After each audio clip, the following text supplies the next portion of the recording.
Eddie, you named a 36-man squad. There's always loads for us to talk about with you. Talk us about the mindset ahead of selecting this squad. Off the back of the autumn, we know how much of a focus 2023 World Cup is. So just talk about your selection strategy when it came to getting these 36 names. Yeah, well, it's a third regeneration of the team for me. Like I got the team from the 2015 World Cup. There was fairly established players there. So we took that team to 2017. And every team runs out of steam. Like every team you have, there's probably a 2 or 3 year cycle where you need to refresh it. So we did that in 2017, 2018, and we've done it again in 2021. And now's the opportunity now to keep building on that team. We think we've got the right experienced players there. Yeah, there might be 1 or 2 come back, and then we're looking for young talent to come through. Do you think that that game against the Box in the autumn, will you look back on that as maybe one of those defining games in the cycle because of the amount of players that actually weren't involved and could have been a result that went completely the other way if you look at that team sheet. Yeah. And yet it turned out to be a bit of a launch pad to what you're talking about there in the cycle. Yeah, I think you always have games like that where you need a bit of luck, mate. Yeah. You know, we were a lucky winner, or you could have been unlucky loser, and you're much better off being lucky winner. And it just helps build that confidence that you're going in the right direction. If you lose that game, then everything unfolds a little bit, and people question what you've done. But now we've got a bit of latitude to keep pushing forward. And so, sorry, Dawson, on that point about you made just earlier about balance of youth and experience, and you've got the right experienced players in this 36-man group. Is that why when there is a Mako or a Billy Vanapola, I know Sam Underhill and Elliot Daly have had injury niggles, but they're not in the squad either. George Ford has been outstanding for Leicester, but you've not brought them in because you don't want to disrupt that balance you've got at the moment between youth and experience? Well, that's part of the reason. It's a feel thing as well, what's right for the team. And each team's got a character. Each team that you coach has a different character, and sometimes you're just trying to balance what the right character of that team is. Like, I think the current team we've got is a much more aggressive, much more want to take it to the opposition, whereas the previous team we had, which was successful, was a much more grinding, let's fight it out. And that was the era of club rugby, and we the England side tend to mirror what happens in club rugby. Most national teams are built on the basis of the 2 most successful teams at that time. There's a good balance across the squad that you've picked there, isn't there? Yeah. There isn't too much of a Leicester or a Harlequins or a Saracens. There is a much better balance so that everyone feels like you can get into your defensive sets. Because a lot of teams are playing good rugby, aren't they, in the Premiership at the moment?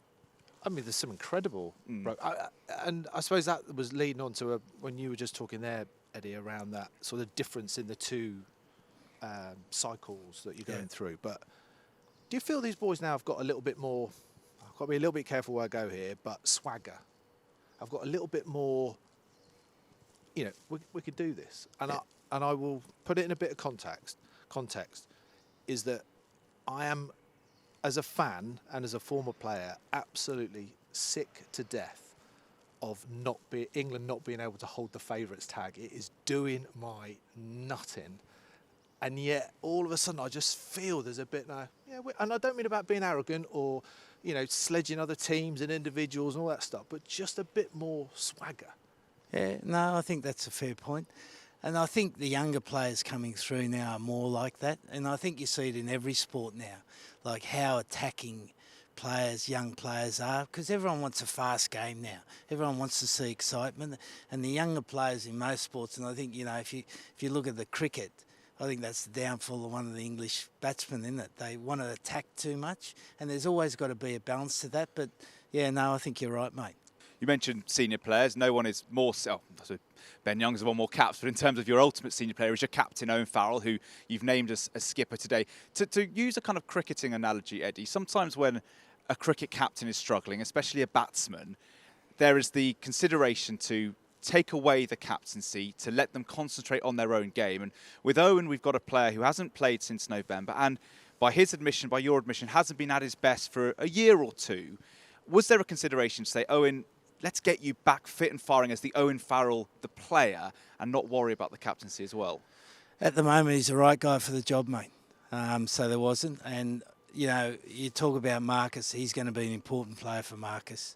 Marcus could be an absolutely brilliant 10, so he needs to have a 12 next to him that can run the game for him, and that's where Owen's so good. I suppose it's the question would be, when does the credit run out? When does his knowledge of the game, his performances in history, of course, you know, he's going to go down as an England great. But it would be foolish to say that he is in form at the moment. When does that sort of credit run out? Yeah, well, that's a judgment you make, and that's something we're assessing all the time, you know, for all the players, because, and you're 100% right, you know, selection's always about historical form, and it's about current form, and it's about the potential of how you can improve. And what we saw with Owen in November, the short time he played, was really positive. He came back in, rejuvenated, and now's the opportunity for those players to come back, and we've seen it with Jamie George in November, how positive it was when he came back, and Owen showed that in the Australian game, and I've got no doubt that he can go on and play really well in the Six Nations. Would you like him to get some rugby, though, before Murrayfield? Oh, well, he will. He will? Yeah. Yeah, he's going to be back sooner rather than later. Hopefully playing this week. Yeah. Okay. Yeah. BBC Sounds. Music, radio, podcasts.